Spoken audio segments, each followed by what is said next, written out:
Avísame si se está grabando. Ahí sí. Y sí parece. Ya.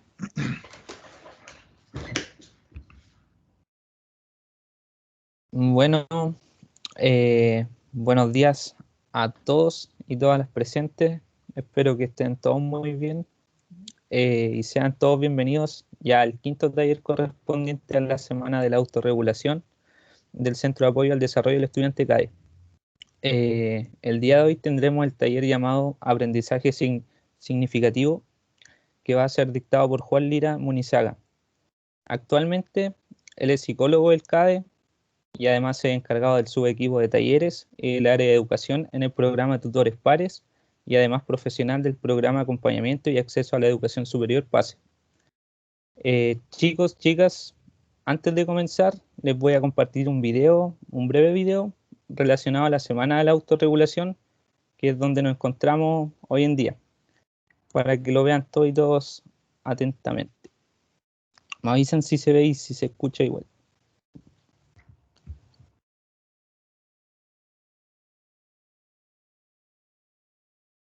¿Sí o no? Sí, sí. Ya. No se escucha. No. No. Dame un momento.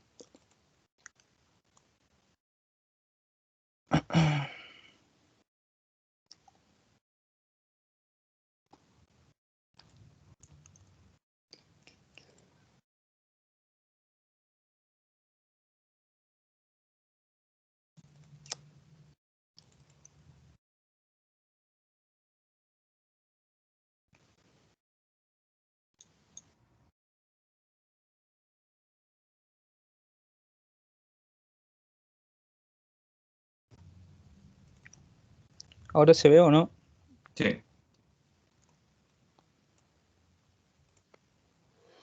Ahí sí. ¿Te cuesta organizar tus tiempos? ¿Sientes que te faltan estrategias de estudio? ¿No has logrado generar una rutina y hábitos de estudios efectivos en la virtualidad? ¿No logras controlar la procrastinación? Como CADE, te queremos ayudar. Te invitamos a inscribirte en nuestros talleres de la Semana de la Autorregulación del Aprendizaje. Adquiere las habilidades necesarias para lograr tu éxito académico y reforzar tu aprendizaje. Tus logros, nuestra motivación.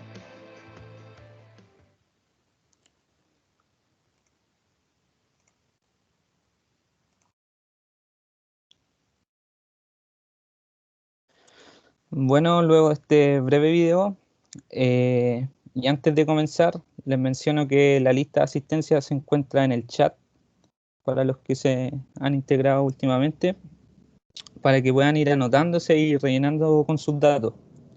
Y también que revisen que sus micrófonos estén apagados.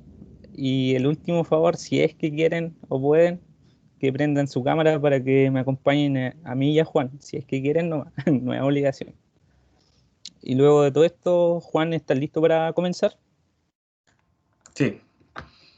Muchas gracias por la presentación, Cristian, y por toda la logística, la lista de asistencia, el video y todo.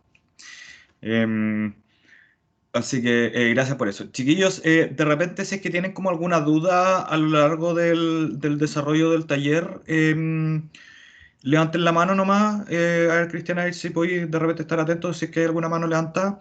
O de repente prenden el micrófono nomás y pueden hacer alguna consulta igual. Pero de repente para que no se queden con la duda para el final, mejor hacerla durante el desarrollo del taller. ¿Ya? Ya. Les voy a compartir pantalla. Em, Comparte la lista de nuevo, porfa, Cristian, porque los que se unen después no pueden ver las cosas del chat de antes. Ya, ahí la compartí de nuevo. Ay, no. Esto. A ver, lo voy a pasar para acá. Ya. Se ve mi pantalla, ¿cierto? Se ve la presentación. Sí, sí se ve. Ya. Bueno, entonces, ¿y ahí la ven en modo presentación o en modo... ¿Qué es lo que están viendo ahí, Cristian? Se ve como medio pequeño Ya, no, es como que la entonces... presentación. Es que entonces, espérate, voy a compartir de nuevo. Vamos a compartir la otra pantalla.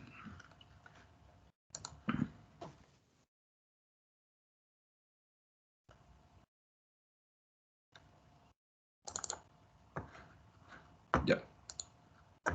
Ahí lo ven, ¿no? Sí, ahí sí. Ahí sí. Ya, ahora.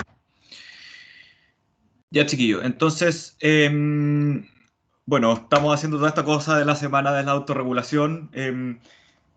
Y no sé si algunos me han visto en alguno de los talleres. He metido un poco la cuchara en alguno de los talleres, bueno, particularmente el lunes. Y bueno, mi nombre es Juan Lira, soy, como bien decía Cristian, soy psicólogo del CADE y bueno, estoy a cargo del subequipo de talleres. Entonces, básicamente, he tenido una gran labor en toda la organización de esta jornada, ¿ya?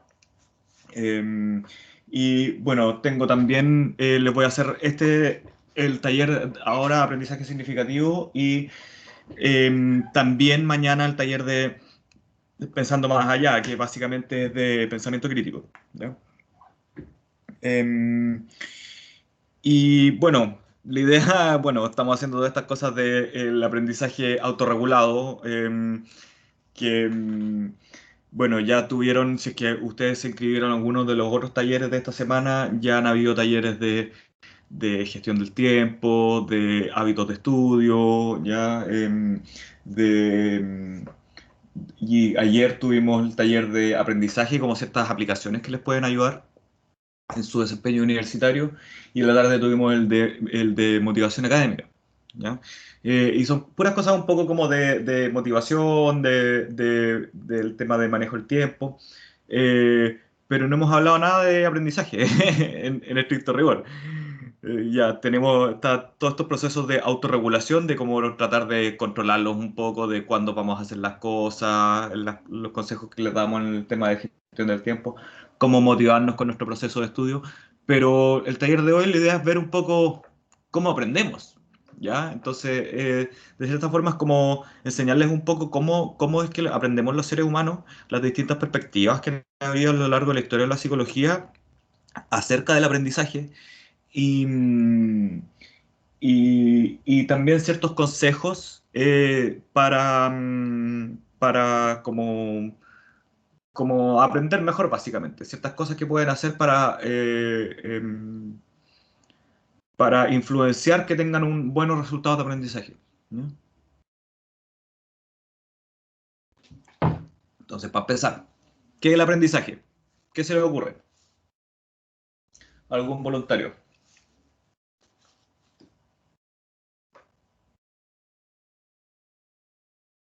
El proceso por el cual adquirimos conocimientos. Muy bien.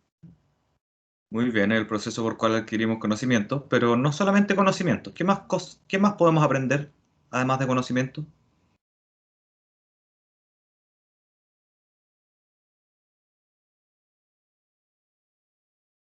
Es más que nada el desarrollo integral de cada persona, en base a la experiencia igual en una persona. Ya en base a la experiencia, el desarrollo de una persona en base a la experiencia. Ya también está muy bien. ¿Alguien más que quiere complementar las definiciones de las compañeras?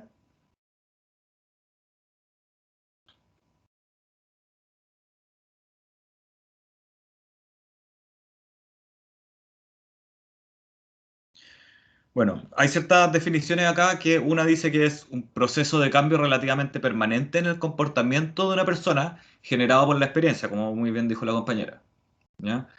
Entonces, es un cambio en el comportamiento a partir de la experiencia, ¿ya? Onda, tuve una experiencia que hace que yo a futuro, por distintas razones, una razón u otra, cambie mi comportamiento en el futuro. Pero vemos algunas otras definiciones. Por ejemplo, esta es muy parecida, es un cambio en el comportamiento que es producido por la práctica u otras formas de experiencia, ¿ya? Entonces vemos acá que se le agrega el hecho de que el practicar cierto comportamiento, eh, o sea, tener una misma experiencia onda, a partir de la práctica va a hacer que nosotros adquiramos maestría en cierto comportamiento, ¿ya? Acá esta otra definición complementa como que va un poco más allá porque habla de que no solamente son los comportamientos los que se cambian, ¿ya? Podemos adquirir nuevos comportamientos, pero también podemos adquirir nuevas habilidades, nuevas destrezas, nuevos conocimientos, nuevas conductas, que son los comportamientos, es sinónimo, o valores también. Y que no es solamente a partir de la experiencia, sino que podemos adquirir estos nuevos habilidades, destrezas, conductas, etcétera, a partir de la experiencia, a partir del estudio, a partir de la instrucción, a partir del razonamiento, o simplemente a partir de la observación. ¿Ya? Entonces ven ahí cómo se van complementando como las distintas formas en que podemos aprender, o sea, las distintas cosas que podemos aprender y las distintas formas en cómo las podemos ir aprendiendo, ¿ya? Acá hay una definición más desde la pedagogía. Dice, aquel que le permite al sujeto poner en relación el nuevo contenido con lo que ya sabe, incorporándolo, ordenándolo para darle sentido según aprende. Y esto tiene que ver mucho con la teoría de Piaget, que ya la vamos a ver un poco más adelante sobre los esquemas mentales, ¿ya? Que ya se los voy a explicar un poquitito más adelante. ¿Por qué es importante el aprendizaje? Alguien que quiera comentar. ¿Por qué creen que es importante aprender?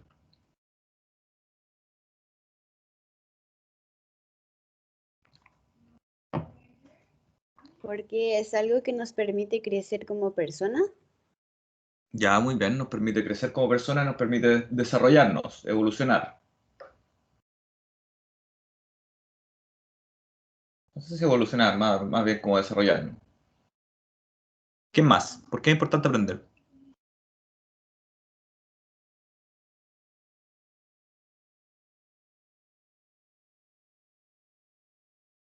Para entender mejor nuestro entorno, lo que nos rodea.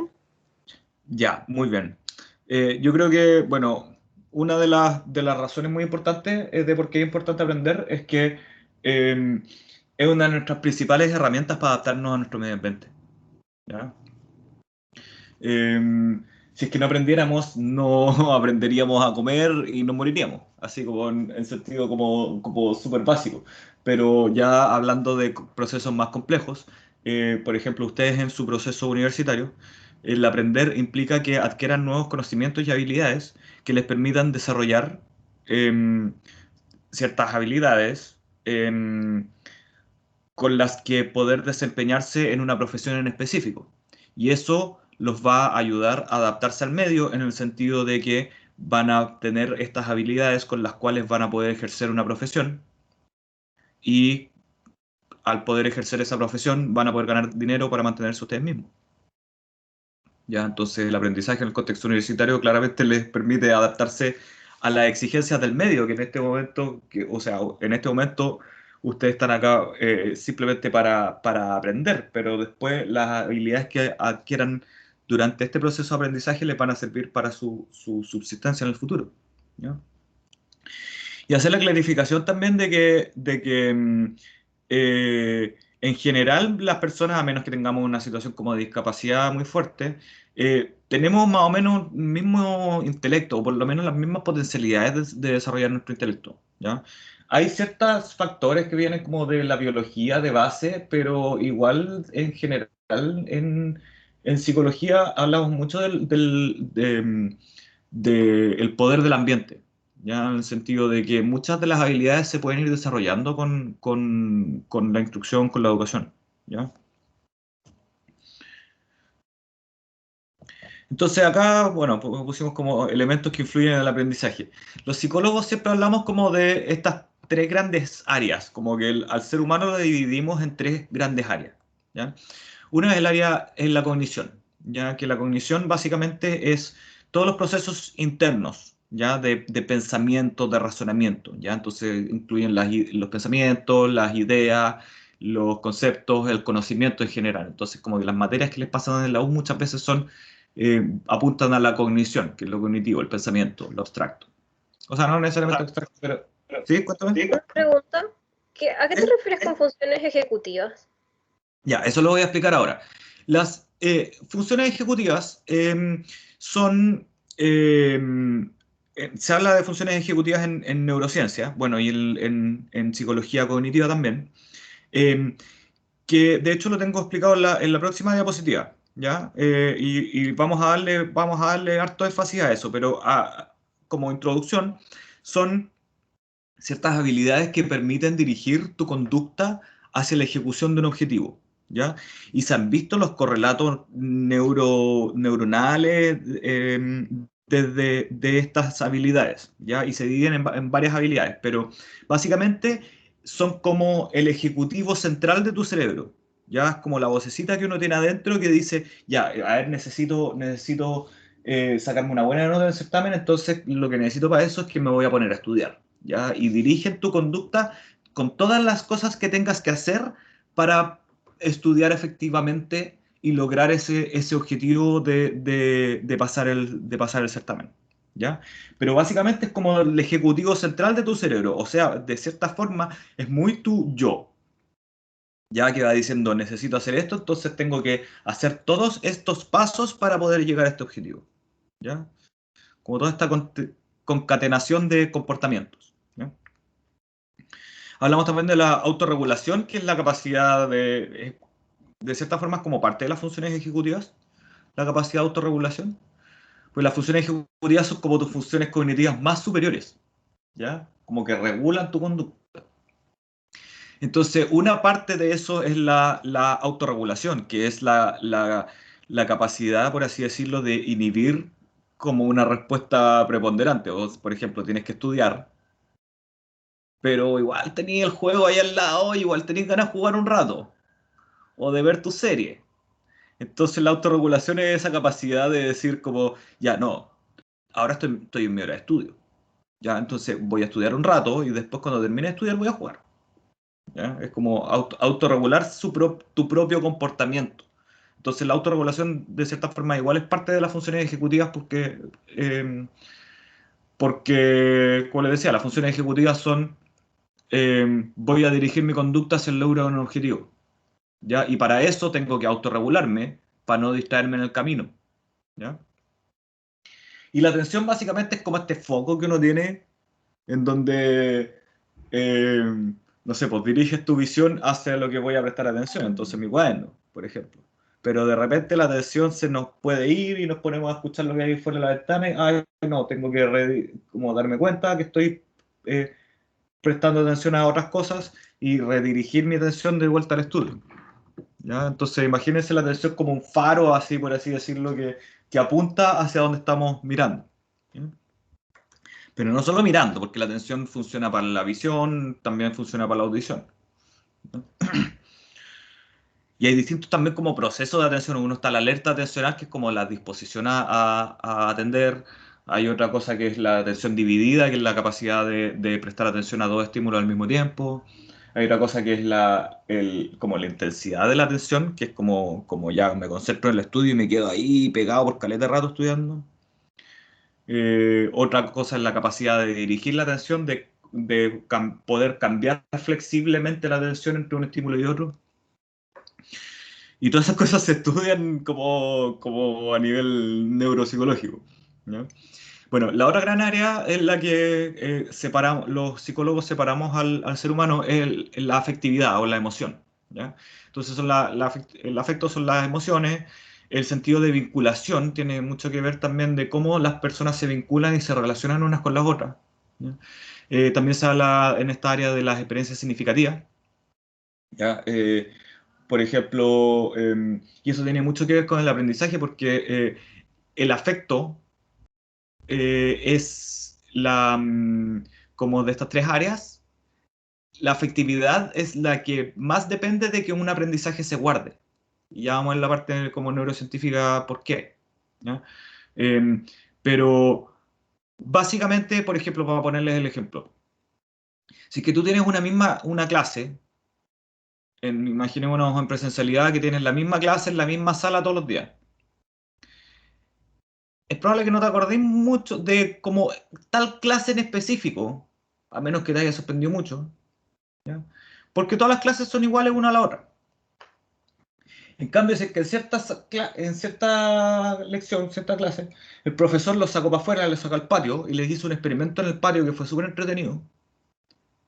Ustedes les va esa experiencia puede resultar una experiencia significativa, que les va a generar una emoción. Es más probable y eso hace que sea más probable que se acuerden de esa clase, que cualquier otra clase que fue igual que todo el resto. ¿Ya? Y esto igual es porque bueno, el hipocampo se llama un porotito que ustedes tienen justo en el centro de su cabeza, que es el responsable de guardar la información en la memoria a largo plazo. ¿Ya? Y hay otra estructura que se llama la amígdala, que queda justo al lado del hipocampo, que se prende y se apaga según como la emocionalidad del momento. ¿Ya? Y básicamente el hipocampo guarda en la medida de que la amígdala esté prendida. Entonces, básicamente, para que uno guarde cierta información, esa información tiene que ser subjetivamente relevante para uno, o sea, que tenga un componente emocional. ¿Ya? Entonces, la emoción es súper importante para decidir qué es lo que guardamos. ¿Ya? Lo otro es el sentido de pertenencia. Ya se habla en este como reino del afecto. ¿Ya? Por ejemplo, se ha visto que los estudiantes que son como más como UD Claver, por así decirlo, tienden a tener mayor motivación por sus estudios y generalmente también obtener mejores notas. ¿Ya? Y esto es porque tienen una vinculación emocional con su casa de estudios y quieren que les vaya bien. ¿Ya? Y estas cosas influyen, bueno, los procesos de motivación también se hablan dentro del afecto. La motivación es como medio para los dos lados. Es afecto, pero también se habla como de una parte cognitiva. ¿Ya? En general, cuando se habla de motivación, se habla de procesos cognitivos motivacionales. Claro, porque en verdad es porque la motivación está fuera de lo cognitivo, es más afectivo, claro. Bueno, el otro es las habilidades socioemocionales, ya que nos permiten como interactuar con otras personas. ¿Ya? Y lo otro, el otro gran reino en el cual los psicólogos dividimos el aprendizaje, o sea, perdón, al ser humano en general, es la conducta. Que la conducta es todo lo observable, todo lo que yo puedo ver en otra persona. Entonces, por ejemplo, participación en clase, trabajo en clase, que la persona desarrolle los ejercicios, también que participe en actividades del CADE o que participe en otras actividades de su universidad y todo lo que tenga que ver en general con movimientos de la otra persona cabe dentro del ámbito de la conducta. Entonces lo explico porque en general como que hacemos esta división los psicólogos, entonces para que la entiendan un poco, porque igual vamos a hablar un poco de eso. Entonces, acá lo que preguntaba la compañera con respecto a la función ejecutiva. Acá dice, son capacidades que permiten razonar, resolver problemas, leer, elegir, autorregularse, ser creativo, ser disciplinado, ser flexible para adaptarse a los cambios del ambiente o a nueva información. Son funciones necesarias cuando se requiere concentrarse, pensar, inhibir impulsos y evitar conductas automáticas. Mira, básicamente la definición así de funciones ejecutivas es una serie de habilidades neurocognitivas que te permiten dirigir tu conducta hacia la resolución de un objetivo. Y hay varias, son hartas, ¿ya? Pero son tres las grandes como principales, ¿ya? Que uno es la flexibilidad cognitiva, que es la capacidad de poder cambiar rápidamente entre una actividad y otra sin tanto problema. La gente que tiene problemas con la flexibilidad cognitiva como que se vuelven un poco locos o como que se descompensan un poco cuando tienen que cambiar rápidamente de una actividad a otra.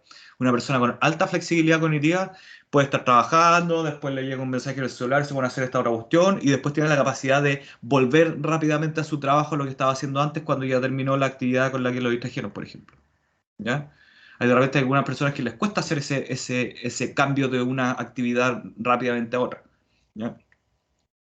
La otra es la memoria de trabajo, que es la capacidad de tener como muchos estímulos en la mente al mismo tiempo, por así decirlo. ¿Ya?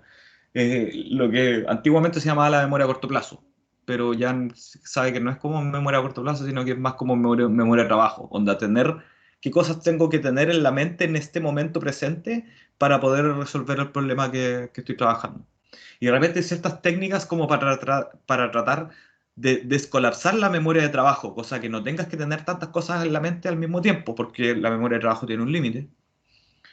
Y puedas concentrarte solamente en lo que es importante ahora en este momento y poder guardar como la información que vas a tener que ocupar después en algún momento. ¿Ya? De repente nos pasa, por ejemplo, si es que estamos trabajando y tenemos muchos tabs abiertos en el computador. ¿Ya? Bueno, yo ahora no voy a ser el mejor ejemplo ahora porque ahora tengo millones de tabs abiertos. Pero de repente un consejo que les doy como de gestión del tiempo a los estudiantes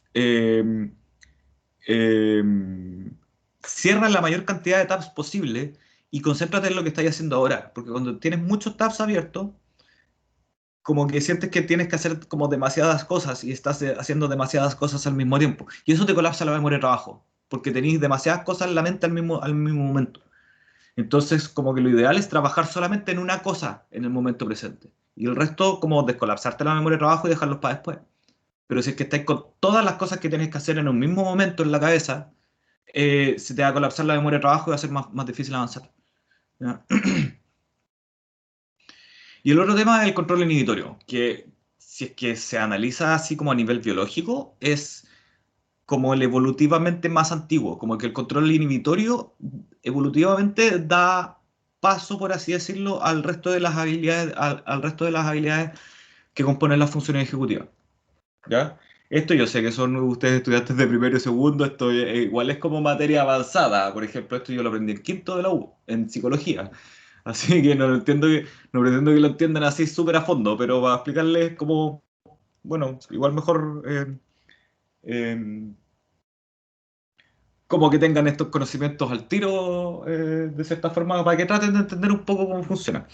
Vamos a ver em, brevemente un video que está acá sobre, para que entiendan de cierta forma un poco mejor la función ejecutiva.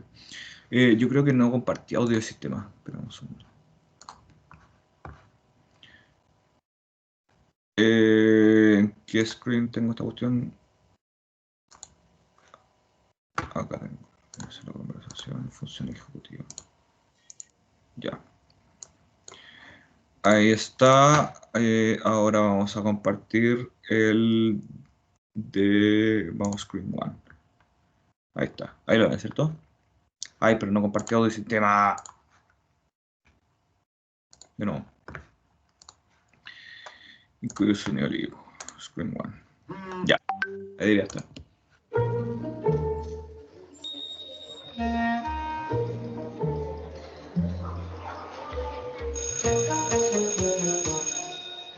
Nadie nace con las habilidades necesarias para hacer las cosas con éxito en este mundo rápido y complicado. Pero hay buenas noticias. Todos podemos aprender estas habilidades. Ellas forman una base para la autorregulación y desarrollar habilidades socioemocionales. Juntas, las tres principales se llaman funciones ejecutivas.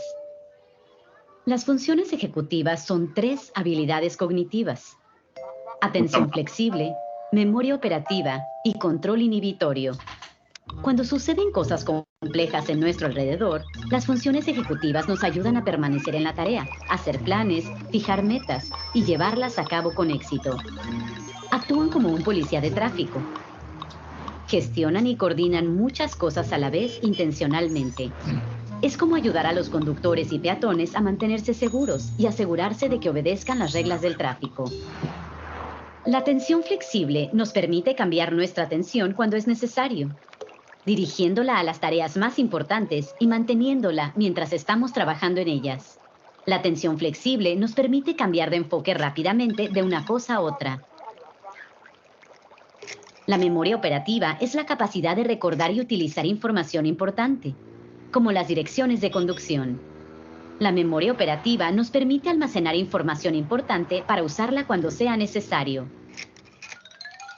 Control inhibitorio es la capacidad de parar y pensar antes de actuar. Nos ayuda a resistir los impulsos. Nos mantiene en la tarea.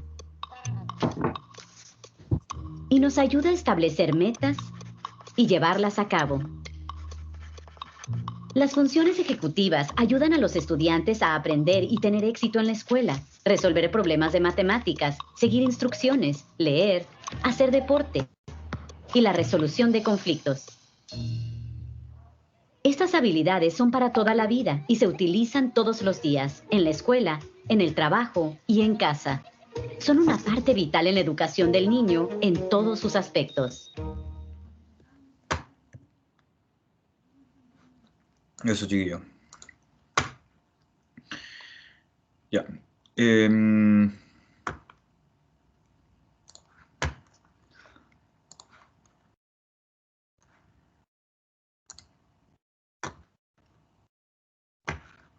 Ahí están viendo la diapo de nuevo, ¿no? Sí. Ya, bueno. Entonces, eso es base, a grandes rasgos la función ejecutiva. Entonces, tiene mucho que ver con el tema de la autorregulación del aprendizaje, ¿me entienden? Porque son lo que te permite como enfocarte en lo que estáis, en lo que estáis haciendo. Ya y tener la capacidad de no distraerte, cosa de poder cumplir el objetivo de que es, por ejemplo, estudiar o hacer tu informe, hacer tu trabajo. ¿Ya? Bueno, y esto, como les decía, son como los procesos cognitivos más superiores. Entonces, básicamente, de acá nace como tu inteligencia, por así decirlo, tu capacidad de, no necesariamente de inteligencia, pero tu capacidad de abstracción y varios procesos cognitivos bien superiores como el razonamiento, la planificación, la solución de problemas. ¿Entiendes?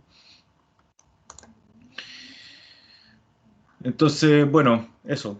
Está la autorregulación también, que es la capacidad de dirigir las acciones hacia la consecución de metas que surgen de deseos, expectativas personales y que favorece la adaptación a las demandas del entorno. Y la atención, que son el conjunto de procesos que permiten guiar la selección de información sensorial con el objetivo de limitar el input externo y así evitar la sobrecarga de estímulos. Bueno, básicamente eso ya se lo expliqué cómo funciona la atención. Ya la atención, acá la hablan como de voluntaria e involuntaria. Yo creo que en verdad hay como más procesos de atención que ya, bueno, se lo explico un poco: la atención dividida, la atención sostenida, la alerta atencional, y son un par más, pero ya, eso ya más allá. Y bueno, la motivación, acá yo no sé tampoco como que, como yo, más bien, la división más típica de motivación es distinta que esta. Es la motivación intrínseca, que la vieron seguramente ayer en el taller de motivación para los que fueron al taller de motivación. La motivación intrínseca, que es como que la motivación que surge como desde ti mismo, como que me motiva porque yo lo quiero hacer, porque la actividad es intrínsecamente agradable para mí, ¿ya? Y la motivación extrínseca, que es cuando alguien más te dice que tenés que hacer algo, ¿ya?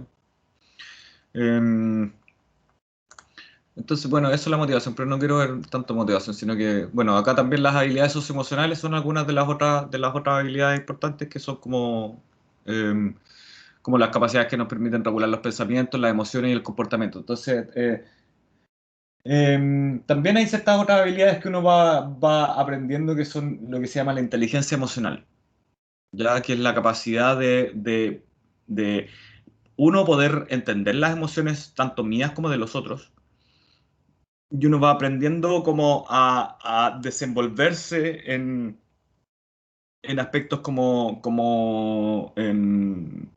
sociales con otras personas, ¿ya? Y esto, de repente hay ciertas personas que son un poco más sociales como por naturaleza, por así decirlo, pero en general em, también estas habilidades socioemocionales se pueden ir desarrollando, ¿ya? Por ejemplo, yo me acuerdo, yo en el colegio era muy tímido, y después cuando entré a la U, como que fui sacando como un poco más la personalidad, y como que me obligué de cierta forma a aprender ciertas habilidades socioemocionales para poder interactuar mejor, ¿no?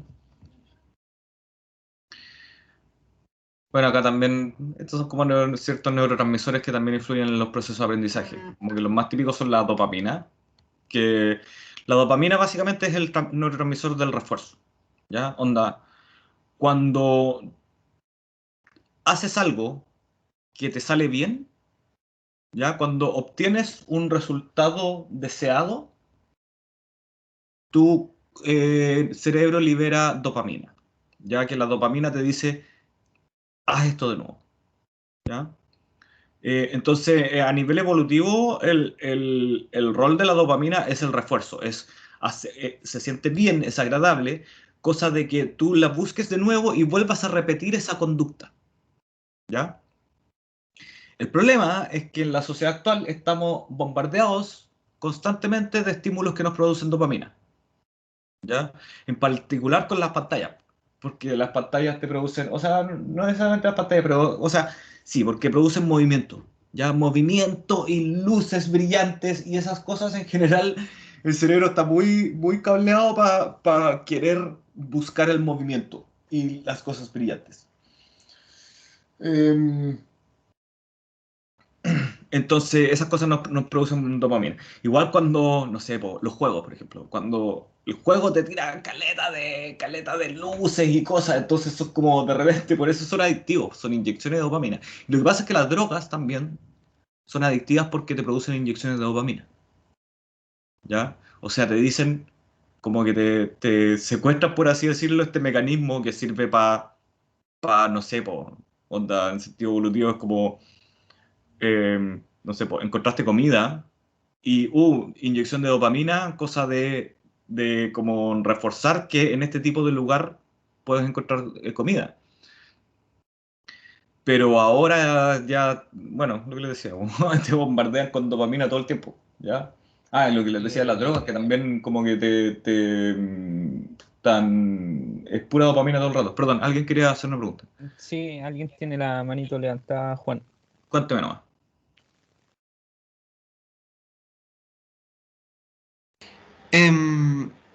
Por eso es que los antidepresivos son hay tanta gente adicta a los antidepresivos. No, los antidepresivos actúan no sobre la dopamina, sino que sobre el siguiente neurotransmisor que vamos a hablar, que es sobre la serotonina, ¿ya?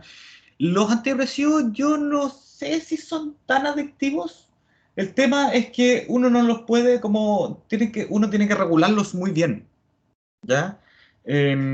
Las dosis y todo, porque uno no puede llegar y hacer un cambio en la cuestión. Entonces, como que una vez que lo empezaste a tomar, no puedes como llegar y dejarlo tomar, ¿ya? Porque te puede producir un desequilibrio químico en el cerebro, ¿ya? Los antidepresivos no actúan sobre la dopamina. Hay otras drogas que sí actúan sobre la dopamina, pero los antidepresivos actúan sobre la serotonina. La serotonina es nuestro neurotransmisor. Bueno, para los que no saben, los neurotransmisores son hormonas que actúan a nivel cerebral, que son como la comunicación en el cerebro, o actúan en la sinapsis, y el cerebro se comunica a través de estos químicos, ¿no? Y bueno, producen distintos efectos en general. Como les decía, la dopamina es el neurotransmisor del refuerzo, ¿ya? Para reforzar que una conducta se vuelva a realizar. La serotonina es el neurotransmisor del estado de ánimo, ¿ya? Entonces, ¿qué es lo que pasa? Las personas con niveles de serotonina muy bajos, es que tienen depresión. Y no es que un nivel de serotonina bajo te pueda producir una depresión. La depresión, por definición, a nivel biológico, es un nivel de serotonina muy bajo, ¿ya? Porque la serotonina nos regula nuestro estado de ánimo, ¿ya? Entonces, los depresivos tienen un bajo estado de ánimo, entonces quiere decir que tienen muy baja serotonina. Entonces, lo que hacen los antidepresivos es siempre se habla de los antidepresivos que son como inhibidores de la recaptación de serotonina. Entonces, ¿qué es lo que hacen? Es que básicamente hacen que en el espacio, a ver, es que es complicado, pero en el espacio, en el espacio intersináptico, entre una neurona y otra, cuando se comunican, ¿ya? La primera neurona tira serotonina, y esta serotonina queda en este espacio intersináptico y siendo agarrada por la segunda, ¿ya? Pero cuando ya se termina la descarga eléctrica, la primera neurona vuelve como que recapta la serotonina, para usarla después cuando haya otra descarga eléctrica que libere serotonina. Entonces los antidepresivos lo que hacen es que bloquean que la primera neurona como que recapte de nuevo la serotonina. Entonces eso hace que la serotonina quede en este espacio intersináptico, dando vuelta. Entonces haciendo el efecto todo el rato. Entonces hace que básicamente lo que hace es que la serotonina esté todo el rato disponible y todo el rato como liberando serotonina, ¿ya? Para subir los niveles de serotonina y así subirte el estado de ánimo, ¿ya? Igual, ojo, que esto es necesario para las personas con depresión, porque cuando tenéis el nivel de serotonina muy bajo no hay a escuchar, no hay a pescar, todo está mal y te queréis morir y eso también ocurre por este desbalance químico. Entonces, es necesario con las personas con depresión como traerlos como a este balance de sus neurotransmisores. Pero no es lo que el remedio es lo que te va a solucionar el problema tampoco. ¿Ya? Onda, además de la terapia con remedios, lo que se tiene que hacer es una psicoterapia para resolver los problemas que están de fondo de que estés tan bajo de ánimo. ¿Ya? Que muchas veces son el estrés, que es otra hormona que no bueno, que está acá, que es el cortisol. El cortisol es la hormona del estrés y el cortisol contrarresta la serotonina. Entonces, cuando estamos muy estresados, nos baja la serotonina y nos deprimimos. Entonces, niveles de estrés muy altos te pueden producir una depresión. ¿Ya?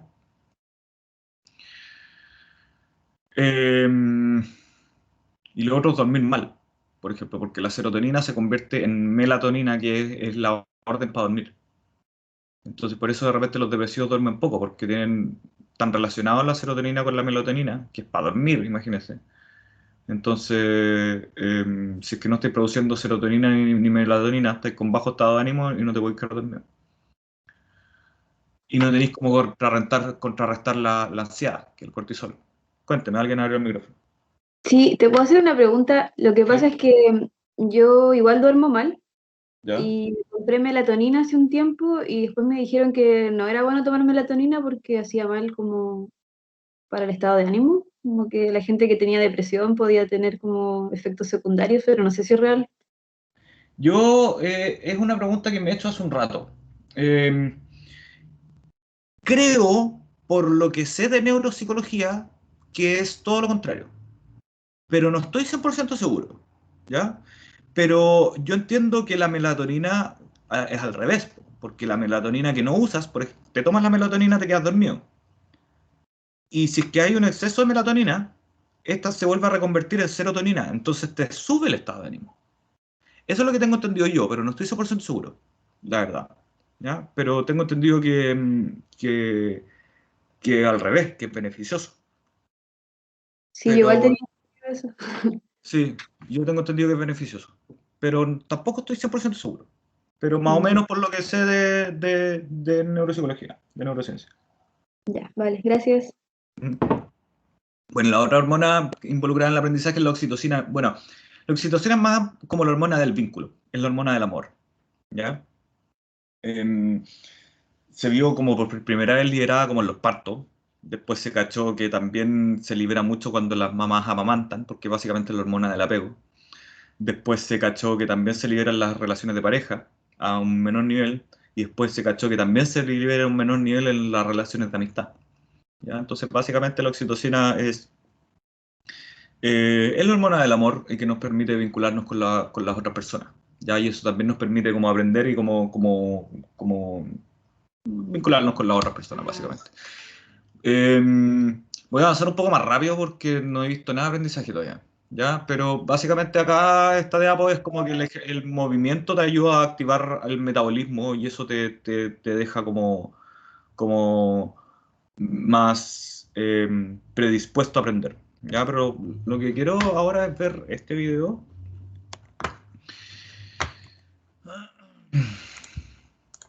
Debería ser como más fácil poder hacer todas las cuestiones de compartir más rápido. Escritorio 1, que acá tengo este otro video. Ya vamos a ver este video. Tenemos alrededor de unos 200 billones con B, 200 millones de conexiones en el cerebro. Cualquier cosa que aprendemos altera algunas de estas. Y es en este patrón de conexiones, esta neurona que se conecta con la otra y con la siguiente, y esta con la otra y con la otra, es en este patrón donde almacenamos la memoria. Cuanto aprender es cambiar nuestro cerebro.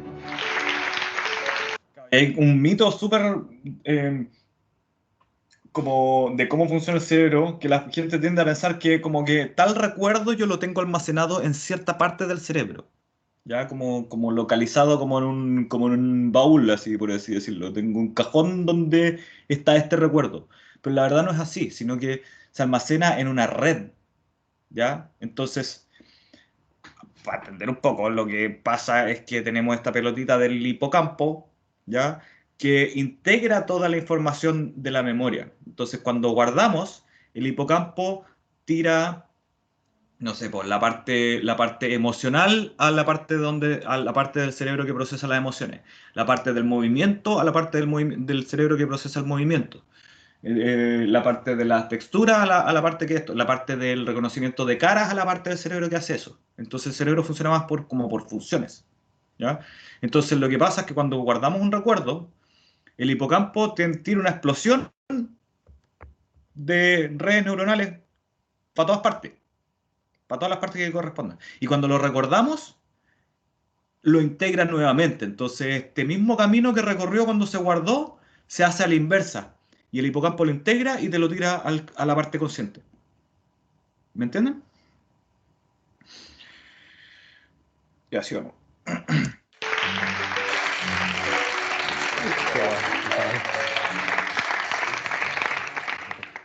Hola David. Lo de ser más o menos inteligente, ¿crees que viene de serie o que se puede entrenar? Un poco de cada.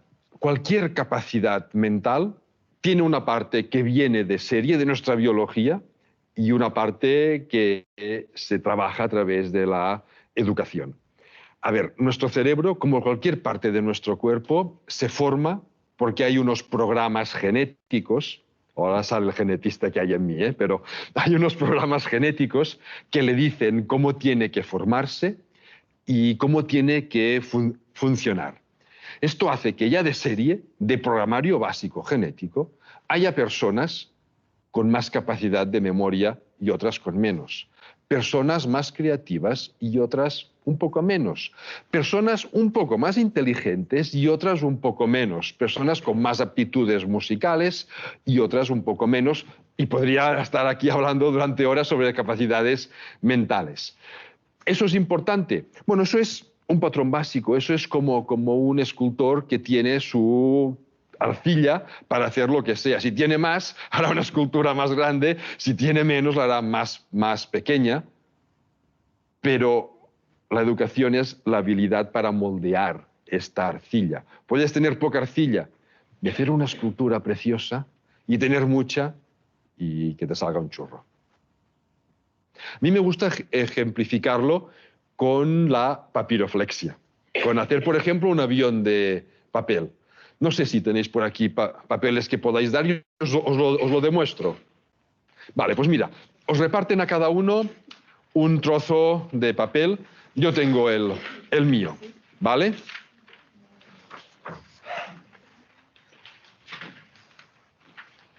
Cogéis vuestra hoja y dobláis una punta hacia atrás, ¿vale?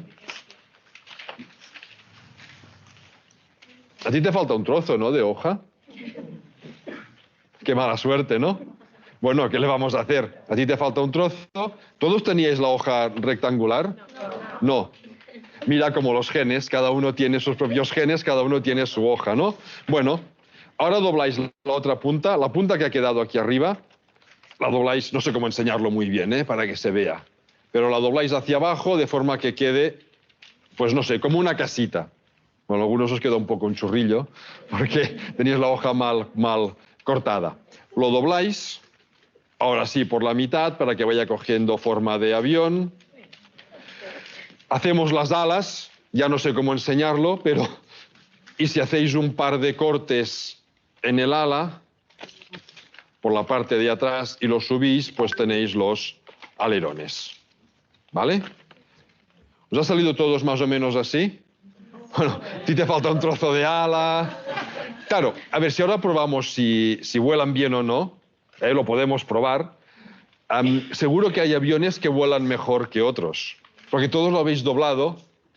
El tuyo es el más feo, con perdón, de avión. Claro, ¿cuál es el problema? El problema es que todos habéis seguido mis instrucciones al pie de la letra, cuando resulta que teníais distintas formas de papel.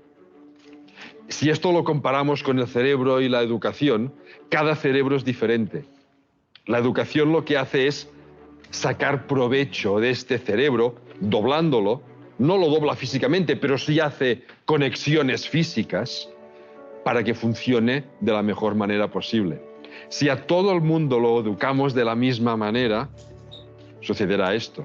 Habrá algunas personas que les funcionará muy bien la educación porque se adaptará a su cerebro y otras que no les funcionará nada bien. La educación tiene que ser tan personalizada como sea posible para sacar el máximo provecho. Si esto es que os falta un trozo de avión, hubieses hecho un doble primero para que quedase un rectángulo, a partir de ese rectángulo sería un poco más pequeño, pero hubiese salido exactamente un avión que volaría bien.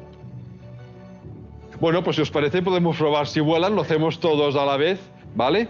Cuento hasta 3, 1, 2 y 3.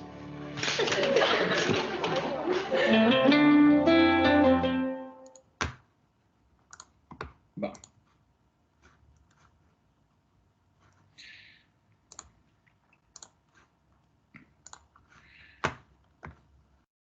Y eso como con respecto al video.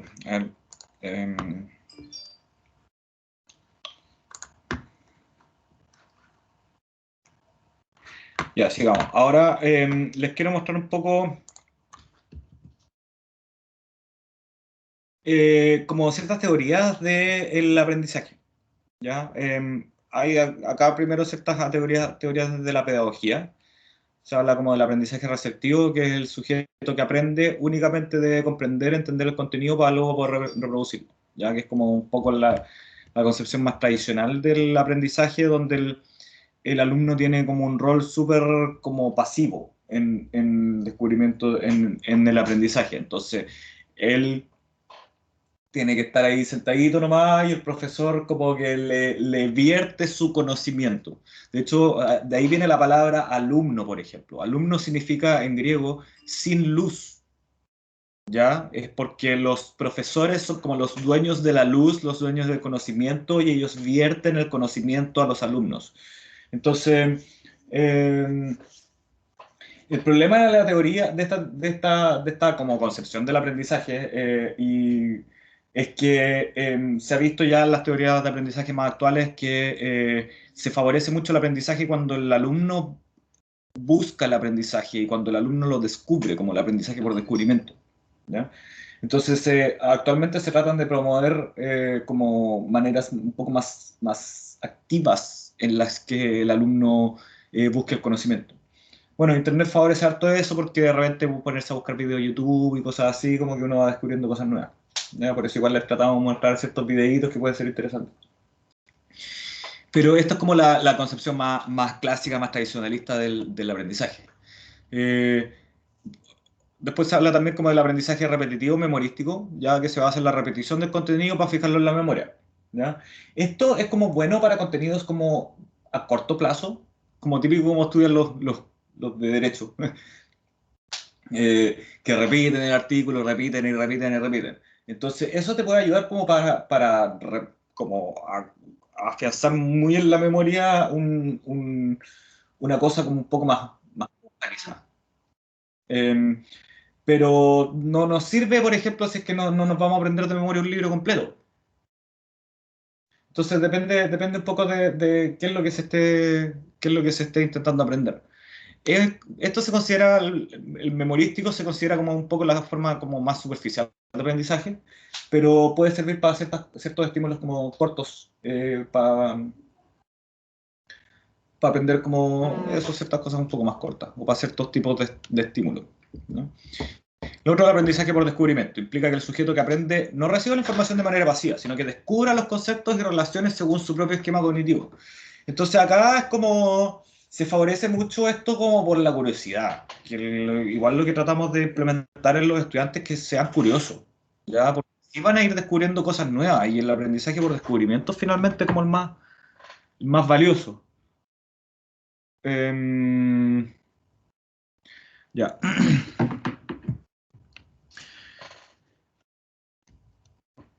Aparte que cuando les hablaba de cognitivo afectivo conductual, la parte conductual igual tiene un rol súper importante, como el hecho de ejercitar, ¿ya? Que vendría a ser como el aprendizaje más repetitivo, memorístico, que nos puede servir, por ejemplo, para aprender matemáticas. Pero en el aprendizaje por descubrimiento también como que le agregamos un componente afectivo súper fuerte, porque es algo que nos sale, ¡pum! Se libera dopamina, prende la amígdala y hace que la cuestión se guarde con mucho más fácilmente que si es que estamos simplemente ahí escuchando, ¿ya? Que eso es estrictamente cognitivo. La educación tradicional nos tiende a pasar los contenidos de forma bien cognitiva, que igual un poco lo que estoy haciendo yo ahora, em, pero, pero finalmente los buenos profesores son los que logran impactar en los ámbitos como más afectivo y conductual. Y bueno, la pedagogía también está, como de pedagogía, psicología, se habla mucho del aprendizaje observacional, como de tener un cierto modelo en el cual tú puedas ver cómo se ejecuta un procedimiento. ¿Ya? Los típicos modelos son nuestros papás, que nosotros aprendemos de mirando a los papás cómo hacen las cosas, ¿ya? Pero también sirve en educación en el sentido no sé, vos, por ejemplo, me acuerdo de una clase de ingeniería que fue una vez acompañando a un profesor en donde decía que les enseñaban a hacer cemento. Entonces la idea era que un practicante él hiciera el procedimiento de cómo hacer el cemento, entonces los alumnos se quedaban mirando ya viendo cuáles son los distintos pasos del procedimiento, ese aprendizaje observacional. Después pasaban ellos a hacerlo, que ahí iban como que cachando las distintas proporciones por aprendizaje por descubrimiento, por así decirlo. ¿Ya?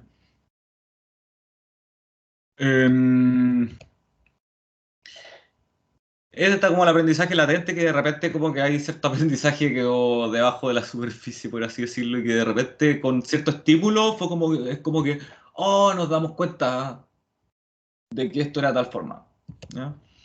Y lo otro es como el aprendizaje por ensayo y error. Probar, probar, probar, probar hasta que de repente sale, ¿ya?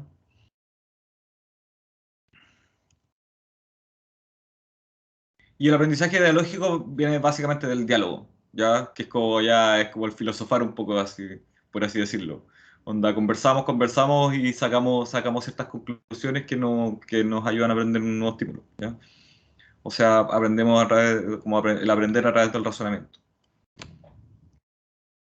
Y ya desde la psicología, bueno, la historia de la psicología es súper compleja un poco, en el sentido de que la psicología nunca ha sido una disciplina muy unificada, ¿ya? Entonces siempre están lo que nosotros llamamos los enfoques psicológicos, ¿ya? Y el primer gran enfoque, bueno, está el psicoanálisis, pero yo no paso al psicoanálisis acá porque no le creo nada. Pero el primer gran enfoque que le hizo como peso al psicoanálisis fue el conductismo. ¿Ya? El conductismo se habla de conductismo porque se enfoca en la conducta, ¿ya? Y los conductistas hablaban de que no podemos estudiar los procesos cognitivos internos. Esto estoy hablando de los años 20. No podemos estudiar los procesos internos porque no tenemos cómo. Entonces, lo único que podemos estudiar efectivamente es la conducta de la persona, ¿ya? Entonces, el aprendizaje desde esta perspectiva es como un cambio en el comportamiento debido a la adquisición, el refuerzo o la aplicación de estímulos del medio ambiente y las respuestas observables del individuo, ¿ya? Entonces, acá le ponen mucho énfasis a que el aprendizaje se obtiene a partir de lo que llamamos los condicionamientos, ¿ya? El condicionamiento clásico es aprendizaje a partir de asociación. Y hay dos ejemplos típicos. Uno, el del perro de Pavlov, que quizás lo han escuchado, que Pavlov era un científico que estudiaba la salivación de los perros. Y se dio cuenta que los perros empezaban a salivar no cuando él les presentaba la comida, sino que empezaban a salivar antes, onda, cuando él se acercaba a ellos, sin que estuviera el estímulo de la comida presente. Entonces, él decía, ¿cómo los perros aprendieron a salivar antes? ¿Cómo me tienen asociado a mí con la comida? pero no están salivando directamente con la comida, que es el estímulo que los debería hacer salivar. Entonces condujo un pequeño experimento en donde antes de darle la comida a los perros, les daba la comida y les tocaba una campana. ¿Ya? Tocaba la campana, les daba la comida, y los perros comenzaban a salivar. ¿Ya? Y lo hizo varias veces. Cosa de asociar la campana con la reacción como de que te voy a alimentar. Y vio después que bastaba con que él tocara la campana para que los perros comenzaran a salivar automáticamente, a pesar de que no les diera comida. ¿Ya? Esto se puede hacer, casi lo puede hacer, está muy intrínseco a nivel biológico, y casi lo puede hacer uno mismo. Por ejemplo, estás en una pieza oscura, te tocas una campana y te prendes una luz en el ojo. Y lo que va a pasar es que se va a dilatar, a contraer tu pupila, ya por el cambio de luz. Después toca una campana, te prende una luz en el ojo, se va a contraer tu pupila. Lo haces varias veces y después va a estar con que toque la campana para que la pupila se te contraiga sola. A pesar de que no hay un cambio de luz. Ya es como ahí la fuerza biológica del aprendizaje por asociación. Cuéntame. Disculpa, Juan. Camila Contreras pregunta: ¿a tu parecer, un buen profesor es quien trabaja con todos los aprendizajes juntos o uno que es especialista en un tipo? Es que no sé si puede ser como de todos los aprendizajes juntos. Yo creo que lo ideal es como ir variando de distintos tipos de aprendizaje, pero también depende de qué tipo de aprendizaje, porque yo lo estoy pasando como toda la historia de la psicología en los aprendizajes, por así decirlo. Yo creo que un buen profesor es el que lo voy a ver al final, ¿ya? Porque al final están como las recomendaciones, por así decirlo, de buenos profes, ¿ya? Pero básicamente el profesor que fomenta, por ejemplo, la autonomía del estudiante, que fomenta el aprendizaje por descubrimiento del estudiante, que funciona como un facilitador del aprendizaje del estudiante, poniendo al estudiante como el ente activo que aprende. ¿Me entiendes? ¿Ya? O sea, favorecer que el estudiante sea el que vaya descubriendo sus propios... descubriendo las distintas cosas, las distintas materias, y no simplemente como ser como receptor de la información, ¿ya?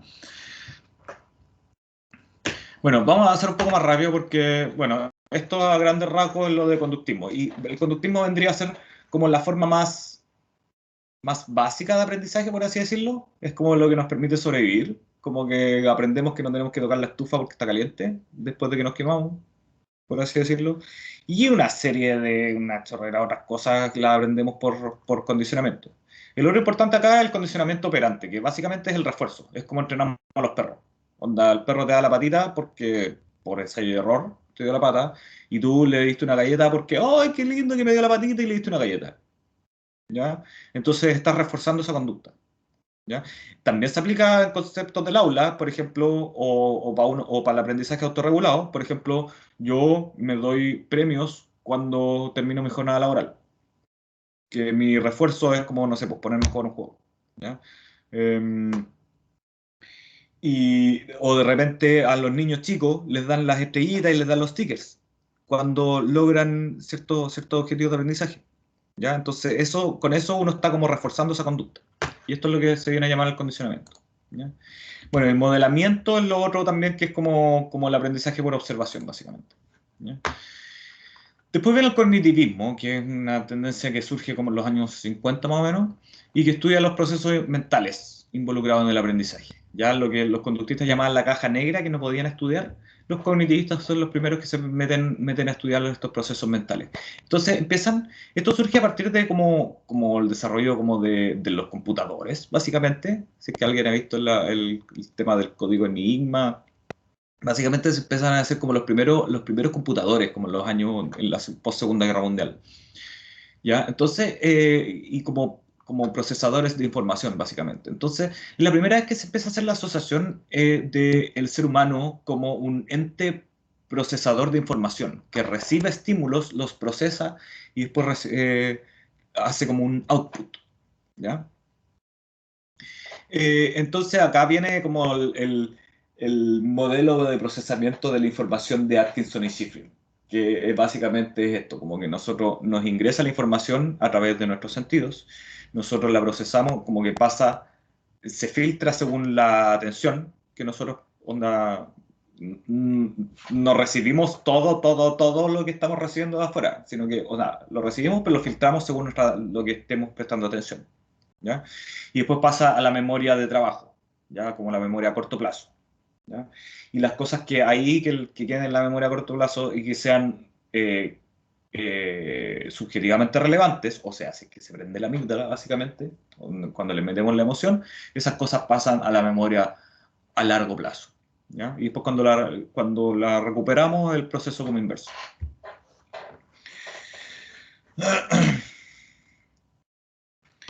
Bueno, eso sí, básicamente el cognitivismo, y el cognitivismo es lo que estudia principalmente es la memoria, ¿ya? Y el ser humano como codificador de la información, ¿ya? Después viene esta teoría que es con la que nosotros más trabajamos en educación, ¿ya? Que está Piaget y Vygotsky, ¿ya?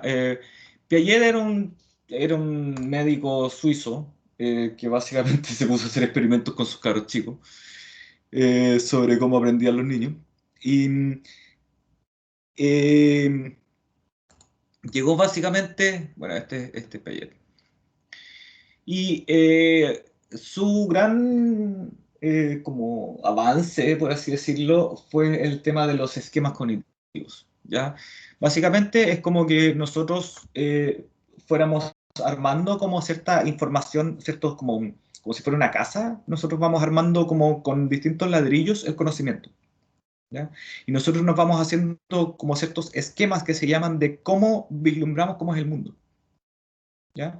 Entonces, esto es bien relevante porque em, cuando nosotros adquirimos un nuevo trozo de información, nosotros lo vamos a tratar de acomodar a nuestro esquema, ¿ya? Entonces, por ejemplo, en el proceso que dice ahí que se llama como asimilación y acomodación, ¿ya? La asimilación es como prestar atención a este nuevo concepto y la acomodación es como ya, ¿dónde lo encajo en mi esquema? O sea, ¿dónde lo encajo según cómo yo vislumbro el mundo?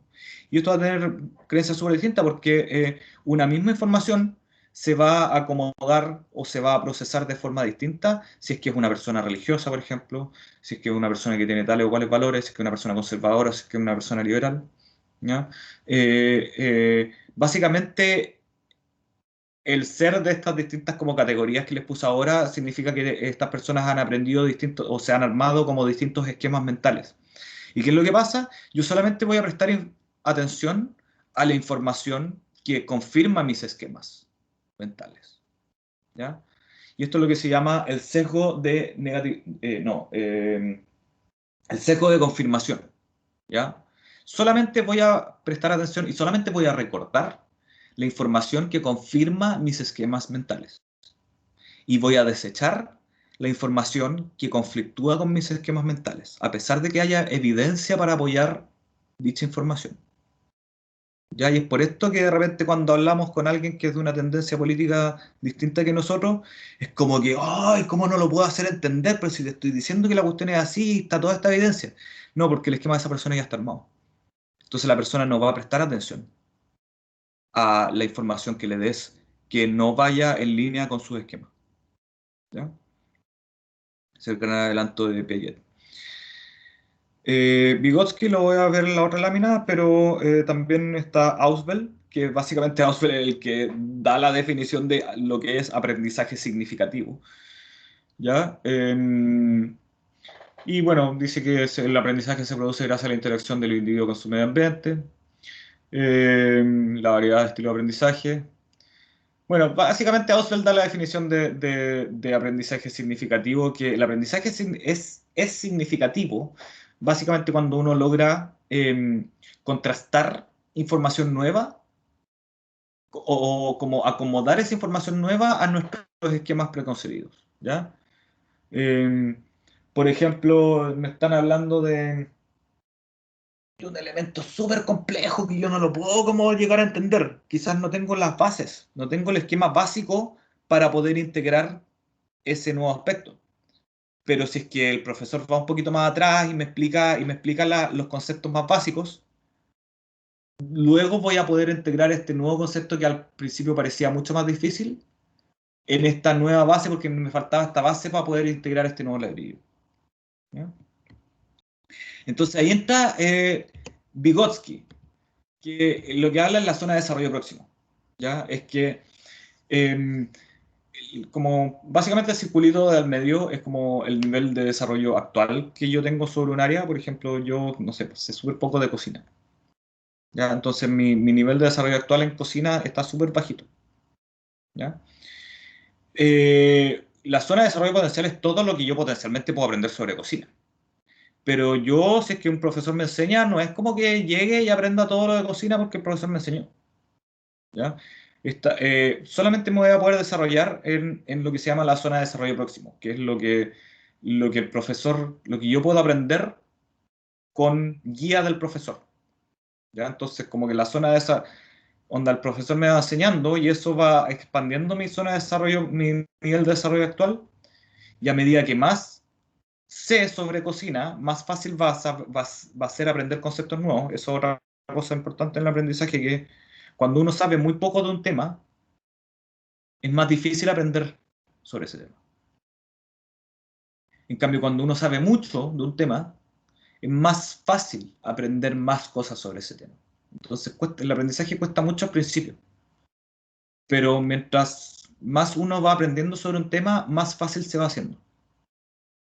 ¿Ya? Por esto que hablamos un poco también de la zona de desarrollo próximo, vamos expandiendo nuestro nivel de desarrollo actual y eso hace que se expanda nuestra zona de desarrollo próximo, y eso hace que alcancemos una mayor zona de desarrollo potencial. Y el gran aporte de Vygotsky fue que fue el primero realmente que sacó la perspectiva como de educación tradicionalista, en donde el profesor vierte el conocimiento sobre sus alumnos simplemente. Porque acá en este modelo está súper enfocado en el alumno, ¿ya? Y en el sentido de que el profesor, como que en la educación tradicionalista es típico como que el profesor pasa el currículum nomás. Entonces, hoy día toca la clase de lectura, la próxima toca este otro libro, no sé. ¿Ya? Como que va pasando según lo que dice la planificación del año. ¿Ya? En cambio, en este modelo, uno como profesor tiene que tener claro cuál es el nivel de desarrollo actual de un alumno. Entonces, para cierto alumno va a ser súper fácil aprender esta cuestión de cálculo o lo que sea, pero este otro alumno no tiene la base para poder aprender estos conceptos un poco más elevados. Entonces tengo que empezar desde más abajo. Entonces fue la primera perspectiva que puso harto énfasis en el diagnóstico. Onda, ¿cuál es el nivel de desarrollo del alumno en este momento? Entonces, según ese nivel de desarrollo, yo empiezo con ese alumno desde ahí. Ya una cuestión como un poco más individualizada de alumno con alumno. Y no es como esta cuestión más como ley de la selva, por así decirlo, en la que yo paso la materia y el que entendió bien y el que no se adapta. ¿No? Y el que no se adapta, reprueba.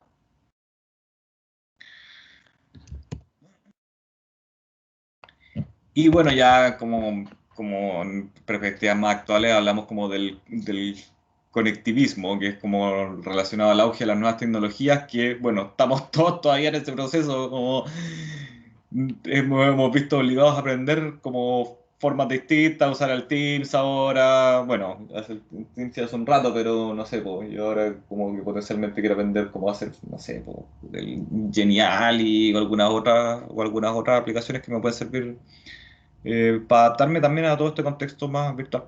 ¿Ya? Em, bueno, acá un poco como hablando ya de aprendizaje significativo, básicamente es el proceso según el cual se relaciona un nuevo conocimiento o información con la estructura cognitiva del que ya aprende. ¿Ya?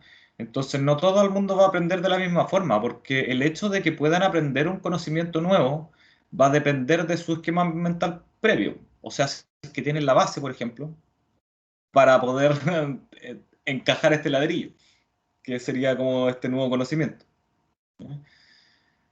Una persona que se encuentra en un proceso de adquisición de nuevos conocimientos es capaz de relacionar la nueva información con conocimientos y experiencias previas. En este sentido, la persona debe ser capaz de reestructurar y modificar por sí misma sus conocimientos en función de la información nueva que ha recibido. Ahí vamos a hablar mañana del tema del pensamiento crítico, que es como la capacidad de analizar cuál es la información que me sirve y cuál es la información que tiene sustento y que tiene base. Porque vivimos en lo que se llama la época de la posverdad, donde hay tanta información dando vuelta que no sabemos qué es lo que realmente tiene base o cuál cuestión es fake news, ¿ya? O está hecho específicamente para desinformar. Entonces tenemos que tener esa capacidad de discernir cuál es la información relevante y con contenido y con base, ¿no? Bueno, el aprendizaje significativo es relacionar un conocimiento nuevo con nuestras experiencias previas. Cuando lo podemos integrar a nuestro esquema, es que logramos un aprendizaje significativo. Bueno, esto lo dijo Auswell en 1976. ¿Por qué no me sigue avanzando?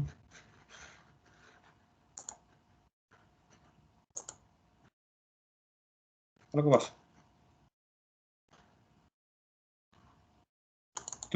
Ahí está.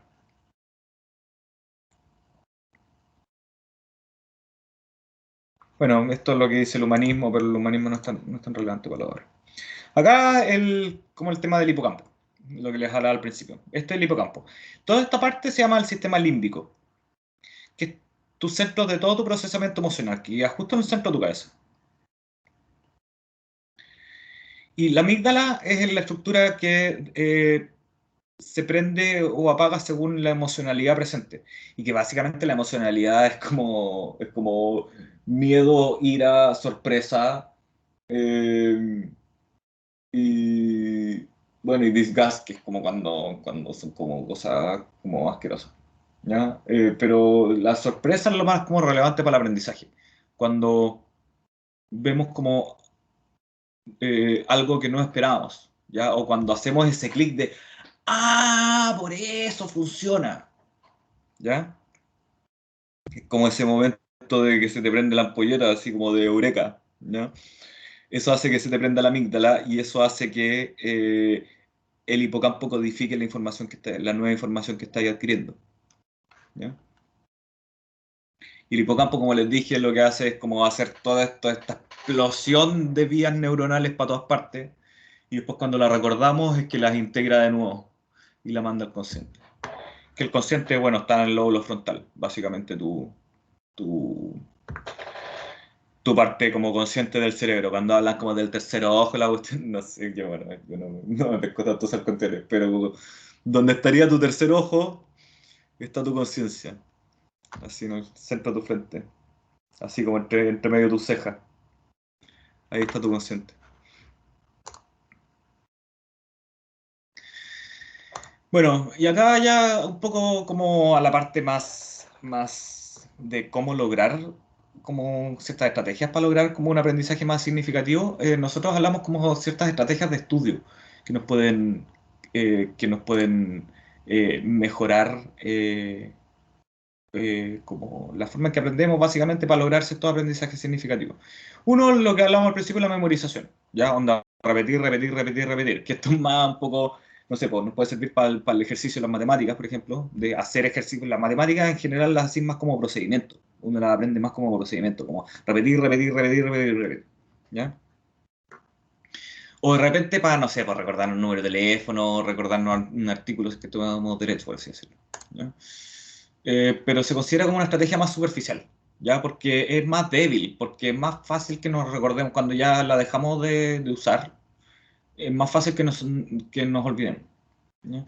Lo otro son estrategias de estudio como de organización del material, ¿ya? Onda, dar estructura al material para facilitar su comprensión, ¿ya? Porque de repente no va a ser tan fácil aprender si es que tenemos un texto de 200 páginas del cual tenemos que sacar la idea, las cuestiones principales, ¿ya? Pero nos facilita el entendimiento del texto si es que hacemos un resumen del texto, por ejemplo, ¿ya? O si es que nos hacemos un mapa conceptual del material, ¿Ya? Entonces, estas son estrategias de cómo organizamos la información, porque si es que vemos el libro completo, vamos a decir, ay, ¿qué es lo que tengo que aprender de acá? Pero si es que hacemos un resumen del texto, se nos va a hacer mucho más, como va a facilitar como el hecho de que podamos interiorizar la información. Acá faltó una. Ah, no, acá, las estrategias de selección. Es que en verdad esto hay que cambiarlo, porque las estrategias de selección son como las segundas, ¿ya? Como de más superficial a menos superficial, a más profundo. Las estrategias de selección son básicamente como seleccionar cuál es la información más relevante. Onda, tenía un texto y tú no te tenéis que aprender de memoria las 200 páginas, sino que tenéis que ir destacando, por ejemplo. Ya, el destacar es una estrategia de selección. Ya, como ya, esta es la parte que me sirve. Ya, y después como que leí solamente las partes que estaban destacadas. Yo así estudiaba en la universidad generalmente. Destacaba, y después pegaba una leída, después como solamente con las partes que tenía destacadas. Y de esa parte que tenía destacada, hacía un resumen, por ejemplo. Ya, como una estrategia que de repente les puede servir.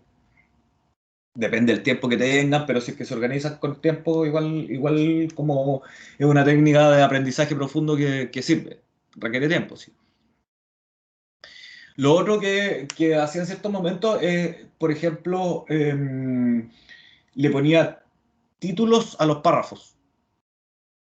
¿Ya? Entonces como que así después como que, oye, ¿dónde se hablaba de esta cuestión? Entonces no me tenía que leer el texto entero, sino que tenía que volver a los títulos nomás. Ah, parece que cuando hablaban de tal cosa. ¿Ya? Y volví al título. Y las estrategias de elaboración son como las más profundas y que básicamente ya implica como lo que es el pensamiento crítico, que es integrar nuevos contenidos, no el pensamiento crítico, el aprendizaje significativo, que es integrar nuevos contenidos con los que ya tenemos en la memoria. ¿Ya? Y para hacer esto, las estrategias que más sirven de elaboración es como relacionar la información nueva como con cosas más cotidianas. ¿Ya? Como relacionar como, ¿para qué me sirve lo que estoy aprendiendo? Porque de repente cuando nos pasan ciertos conceptos muy descontextualizadamente, esto ya depende un poco del profesor, pero de repente cuando nos pasan ciertas cosas muy descontextualizadamente, no logramos como integrarlo a nuestro sistema cognitivo, porque ¿dónde metemos este ladrillo? ¿Ya? En cambio, si es que el profesor nos da contexto y, por ejemplo, nos da un ejemplo de cómo poder usar esta información, o nos dice para qué nos puede servir esta información como en el mundo real, onda, cuando está bien contextualizada la información, eso facilita que podamos integrar este ladrillo en nuestro esquema mental donde corresponde. ¿Ya? Para esto también sirven, por ejemplo, las analogías, ¿ya? Que es como esto se parece a tal otra cosa, ¿ya? Como relacionar este concepto con otros conceptos que puede que ustedes ya sepan. Y lo otro importante es como las estrategias metacognitivas de estudio, que esto igual lo van a ver, quizás lo vieron, no estoy seguro, pero quizás lo vieron un poco en el taller de hábitos del lunes, y sé que lo van a tratar en el taller, para los que hayan inscrito ahí, en el taller del viernes de estrategias de estudio. Ya que básicamente el de estrategias de estudio son estos contenidos, pero más elaborados. ¿Ya? Como acá se los estoy como mencionando nomás. ¿Ya? Entonces las estrategias metacognitivas son como básicamente el aprender a estudiar. Cuando se habla de meta, es como repetir la palabra a la cual le estoy aludiendo. Entonces, los metacognitivos, las estrategias metacognitivas de estudio es el estudio del estudio, por así decirlo. Es como el aprender a estudiar. ¿Ya? A cómo ser efectivo en estudiando. Entonces, acá se habla como de tres fases, por así decirlo, que son la planificación del proceso de estudio, que eso sí que lo vieron el lunes, que es como, ya, ¿cuántos ratos voy a estudiar? ¿Desde qué hora hasta qué hora voy a estudiar? Ordenar mi ambiente de trabajo, cumplir mis necesidades biológicas antes de estudiar, como que estén las condiciones para que yo pueda estudiar bien. Entonces, para eso tengo que planificar el estudio. Tengo el material que necesito, dónde tengo las diapos, ya, toda esa planificación del proceso de estudio. Lo otro es la supervisión de como el monitoreo de cómo voy avanzando. Ya, no sé, pues, me tenía que leer 20 páginas hoy día, ya son las 10 de la noche y yo todo 10 nomás. Entonces, como que, o de repente, como que ni siquiera te monitoreáis y te ponías a estudiar nomás y como que sin ningún como objetivo ni meta. Entonces ahí hay un mal monitoreo. ¿ya? Porque no cacháis cómo vaya avanzando, o de repente para eso tenéis que tener claro cuál es el objetivo que queréis cumplir. Em, entonces, básicamente son todas las cosas a través de las cuales como uno va monitoreando cómo va avanzando con el estudio. Y después está la revisión, que es como la autoevaluación también se llama, que es como, ya terminaste de estudiar y es como, ¿aprendí? ¿Qué es lo que aprendí? ¿Cómo puedo relacionar esta nueva información con la información que ya sé? Em, entonces, es como luego del estudio, el como asesorar como, o evaluar si es que el estudio realmente sirvió y tratar de entender como cuáles fueron las cosas que efectivamente aprendí con esta sesión de estudio. O también cuáles son las cosas que me pueden preguntar en el certamen. ¿Ya? Entonces, eso básicamente son las estrategias metacognitivas de estudio. Entonces, acá hay ciertas como estrategias como de enseñanza para un aprendizaje significativo, que esto, bueno, esto está como reciclado igual de un taller que hicimos como para tutores, ¿ya? Entonces acá está como un poco visto desde la experiencia un poco más de un profesor, ¿ya? Pero igual la idea es que ustedes como entiendan cuáles son las cosas que van a favorecer un aprendizaje significativo en ustedes, ¿ya? Entonces, en el ámbito, bueno, nuevamente lo separamos en cognitivo, afectivo, conductual, ¿ya? Bueno, primero que nada lo que sale abajo, que es el diagnóstico. Uno tiene que tener claro cuánto sabe, cuál es tu base. Entonces, de repente, como que, no sé, puede que te estén pasando una cuestión súper descontextualizada, no entendís de qué estás hablando y quizás te falta como una base. Entonces, igual es importante como el diagnóstico que haga el profesor de qué tan avanzados o qué tanto saben los alumnos de esta área, ¿ya? Entonces, uno, en lo cognitivo, es la vinculación con conocimientos previos, que es el aprendizaje significativo, ¿ya? Entonces ahí sirve como de repente que te usen, te den ejemplos o el uso de analogía y la forma como te organizan la información, ¿ya? Lo otro, como que esto también pasa como con los psicólogos, que tener buena onda con tu profesor va a ser bien significativo como uno aprenda, ¿ya? Porque si es que uno tiene una buena relación con un profesor, uno lo va a ver como un ente, oh, que sabe, como el académico bacán, y es más probable que uno le preste atención.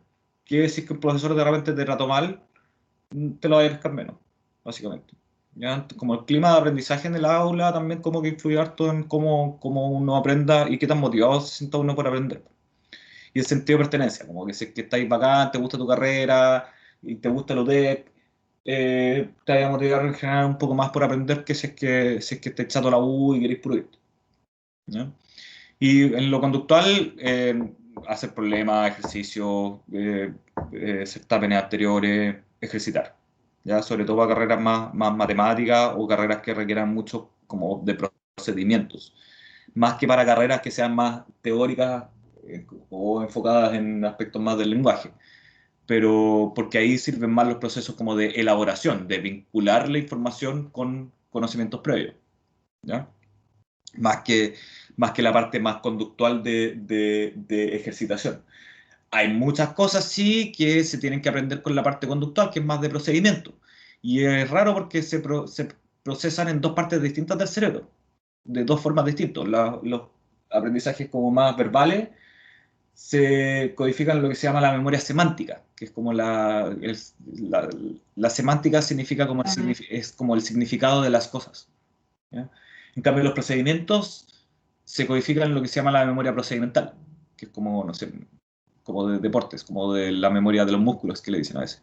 Que es como, no sé, pues, los procedimientos, como hacer jugar la pelota, caminar, manejar, todas esas cosas, ¿ya? Pero de repente uno, estos procedimientos como que los tiene que hacer para que realmente los aprendas. Por ejemplo, seguir una serie de pasos, como lo puede ser, por ejemplo, la cocina, o puede ser un experimento de laboratorio, en donde tú tienes que seguir una serie de pasos de forma como concatenada para poder lograr el procedimiento. Y eso igual se codifica en la memoria procedimental. Entonces, bueno, esto es un poco lo mismo. Ciertos elementos que influyen en el aprendizaje, los conocimientos previos, eh, y acá, como les decía, si es que ustedes saben muy poco de un tema, va a ser más fácil, más difícil aprender más sobre ese tema, pero cuando ya saben más de un tema, va a ser más fácil aprender sobre ese tema. Onda, el aprendizaje se va haciendo más fácil a medida que uno más sabe, ¿no?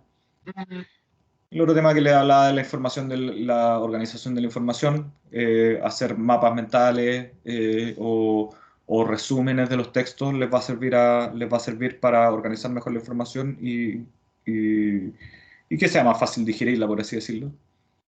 Esto es lo mismo como buena onda con los profes, por así decirlo. Ojalá que haya una buena onda como en la sala. Y bueno, estas son las mismas cosas, la ejercitación, la resolución de problemas. De repente trabajar en equipo sirve. Ya trabajar en grupo va normalmente también ser favorecedor para el aprendizaje porque están como todos en la misma, se pueden apoyar con sus compañeros, se complementan en las cosas que sabe cada uno. Así que eso también se lo recomiendo. Y bueno, participar en actividades de su curso, de su carrera, del UDEC, del CADE, como que igual les sirve como para fomentar la curiosidad y fomentar su motivación. Como que uno de los factores de la motivación es la participación. ¿Ya? Entonces, mientras uno más participe, como que lo que dice la teoría es que más se va a tender a motivar por las actividades que estoy haciendo. También implica la participación en clase. ¿Ya? Un alumno que participa en clase, que hace preguntas en clases, va a tender a estar mucho más motivado porque va a saber de lo que estamos hablando, va a clarificar su duda en el momento y eso va a motivarlo a saber más y va a saber un poco más, entonces va a ser más fácil aprender. En comparación con el alumno que no fue a clase y llega a la siguiente clase colgado, que no entiende nada de lo que están hablando porque no tiene el contexto, no se hizo el esquema mental y le va a ser más difícil aprender y eso va a bajar su motivación. Entonces se va a hacer un camino cuesta arriba que va a ser cada vez más difícil volver. Entonces la participación en clase también es súper importante. ¿Ya? O sea, puede ser haciendo preguntas, y yo creo que la calidad de los estudiantes también depende mucho de las preguntas que hagan. Pero estando en clase y prestando atención en clase, yo creo que ese es como el factor más importante. De verdad. Eso, pero ya estamos acá estamos en la hora, sí, chiquillos, así que ya no les voy a dejar como por ahí nomás con el taller para que vayamos a almorzar y para dejar también un espacio para preguntas. Como no sé, pues qué cosas aprendieron, qué cosas les interesaron sobre los conceptos de aprendizaje que vimos ahora. Quizás estuvo más desordenado, no les quedó tan claro. Pero quisiera saber un poco como sus apreciaciones o sus consultas.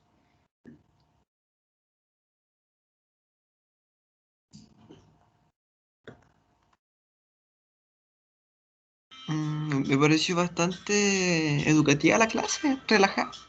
Yo creo que era escaleta de contenido, porque tengo un problema con esta clase, pues como, o sea, son como 5 años de U en un taller, casi, entonces como que me pasa que siento que no alcanzo a explicar bien cada una de las cosas.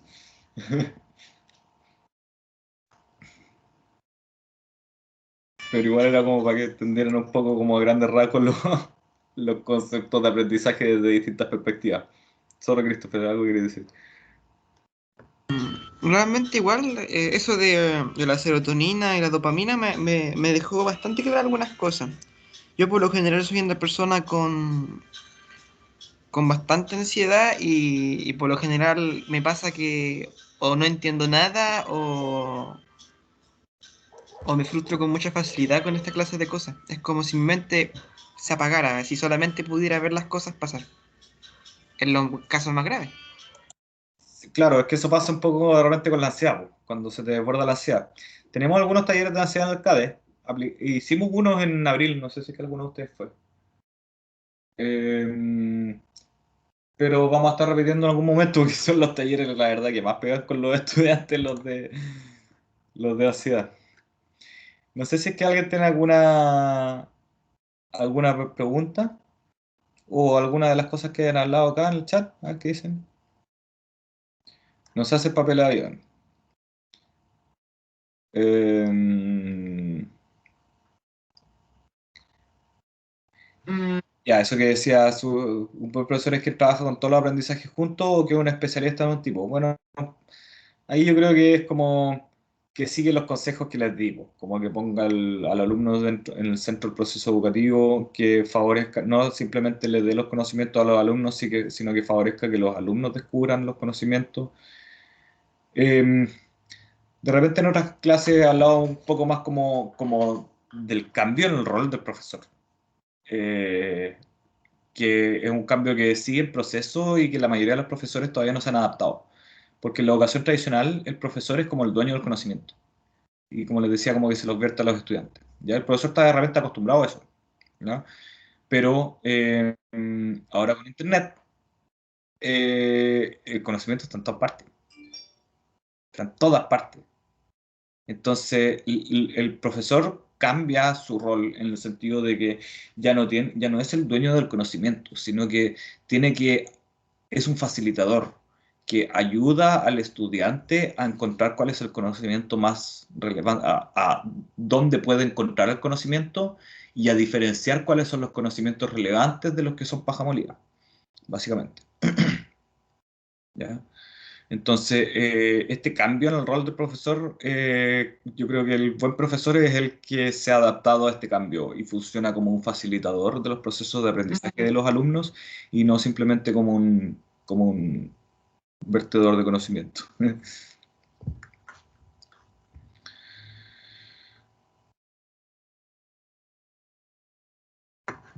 ¿Alguna otra consulta, chicos? Mm, una cosa que me llamó la atención con todo lo que dijo, bueno, yo creo que eso es súper obvio igual lo que voy a decir, pero el estado de ánimo así influencia mucho en la forma en la que en la recepción de uno, ¿cierto? Sí. Sí, pues, porque cuando uno está como con bajo estado de ánimo, está como con otras necesidades, ¿ya? Hay otra cosa que hablamos mucho en psicología, que es la pirámide de las necesidades de Maslow. Cuando no tienes tus necesidades más básicas cubiertas, por ejemplo, va a ser más difícil que prestes atención en clase si es que tienes hambre, ¿ya? O si es que tienes ganas de ir al baño. Ya vaya a estar como... Las primeras necesidades son las necesidades biológicas, ¿ya? Y las necesidades como de aprendizaje, tienes que tener como otras necesidades cubiertas antes de que puedas aprender. Por ejemplo, la otra está la necesidad como de seguridad, ¿ya? Si es que estáis como en medio de una guerra o si es que hay medio de un desastre natural afuera, como que vaya a estar preocupado de eso y como que obviamente no hay que pescar un profesor que te está hablando de un tema súper abstracto cuando está en medio de un terreno afuera, ¿cachai? Entonces, es un poco como por las necesidades básicas. Gracias por todo, profe. Ya. ¿Alguna otra consulta, chiquillos?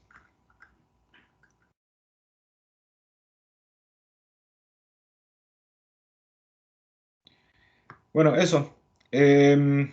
Con eso he terminado entonces el taller. Llenen por favor la encuesta de satisfacción que les pegó Cristian en el chat, ya que nos ayuda igual como para saber cómo va a tener su retroalimentación, po. De repente quizás no lo hice tan bien y quieren decirlo y es positivo que me lo digan para saber qué cosas puedo mejorar. Eh, y bueno, saber qué cosas les gustaron, qué cosas no, y también nos sirve a nosotros como insumo para respaldar la actividad.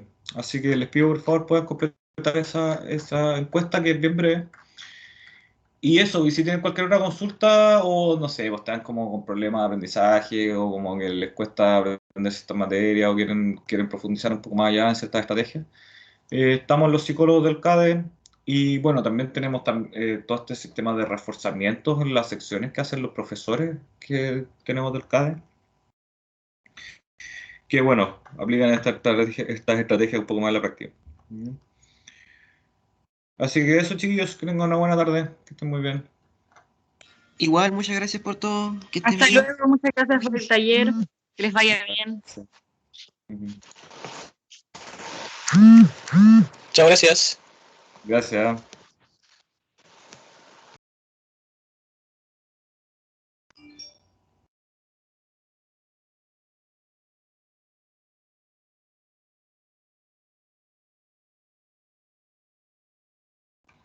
Ya, buena, Cristian. Oye, ¿cachaste cómo el tema de dónde queda la grabación, dónde tenéis que alojar la grabación? Se supone que siempre queda como en el chat de la grabación. Entonces después la descargo nomás y la subo a la carpeta del Ah, Drive ya, físico. eso, ya sé que era así que tenéis la carpeta. Sí. Detengo nomás la grabación, ¿cierto? Sí, desde el no.